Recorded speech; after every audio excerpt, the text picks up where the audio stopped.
Victorian England में Mrs Caroline टोल्सन अपनी जिंदगी के मुश्किल तरीन दिनों से गुजर रही थीं। इसके शौहर मिस्टर विलियम टोल्सन सालों से लापता था। उसने घर छोड़ दिया था और बस गायब हो गया था। कैरोलाइन और उनके बच्चों को अपने हाल पर छोड़ दिया था। उसने उसे तलाश किया, पड़ोसियों से पूछा और यहाँ तक कि गवर्नमेंट तक पहुंची, लेकिन उसका कोई निशान नहीं था। बिलाखिर कई सालों के बाद कैरोलाइन को दिल दहला देने वाली सच्चाई का नतीजा पता चल गया था ताकि उसका शौहर मर गया होगा। वक्त गुजरता गया और कैरोलाइन ने इवेंचुअली दोबारा शादी करने का फैसला किया। उसे यकीन था कि उसने अपनी पूरी कोशिश की ढूंढने के और 7 साल के उर्से के बाद उसने कबूल किया कि वो अच्छी तरह से चला गया है।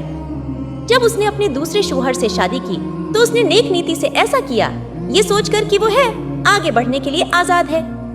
ताहिम जिंदगी को कुछ और ही मंजूर था। अपनी दूसरी शादी के कुछ ही अरसा बाद विलियम टोल्सन दोबारा नमूदार हुए। वो जिंदा और ठीक था, जो कैरोलाइन और उसके आसपास के सबको चौंका देने वाला था। उसकी वापसी के गैर मुतवक्का नताइज निकले और बदकिस्मती से कैरोलाइन के लिए उसने जल्द ही खुद को कानून के साथ मुश्किल में पाया। विक्टोरियन इंग्लैंड में अगर आपका हस्बैंड जिंदा था तो किस और से शादी करना गैर कानूनी था। उसको बिगमी के नाम से जाना जाता है।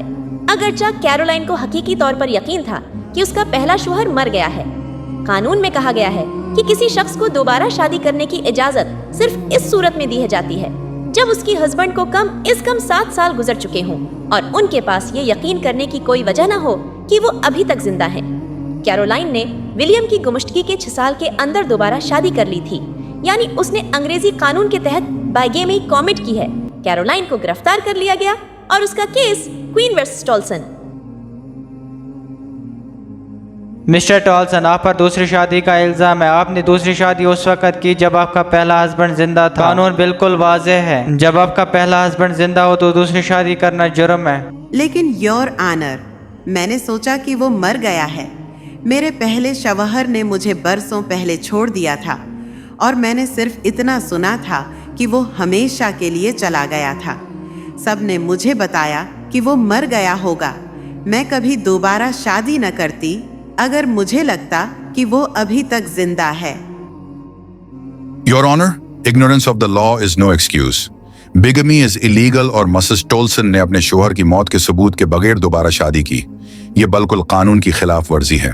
लेकिन योर ऑनर, उसे सच में यकीन था कि उसका शौहर मर चुका है और उसका कोई बुरा इरादा नहीं था। सिर्फ एक ईमानदाराना गलती थी। मिसेस टोल्सन अपनी जिंदगी के साथ आगे बढ़ने की कोशिश कर रही थी। क्या उसे वाकई इसकी सजा मिलनी चाहिए?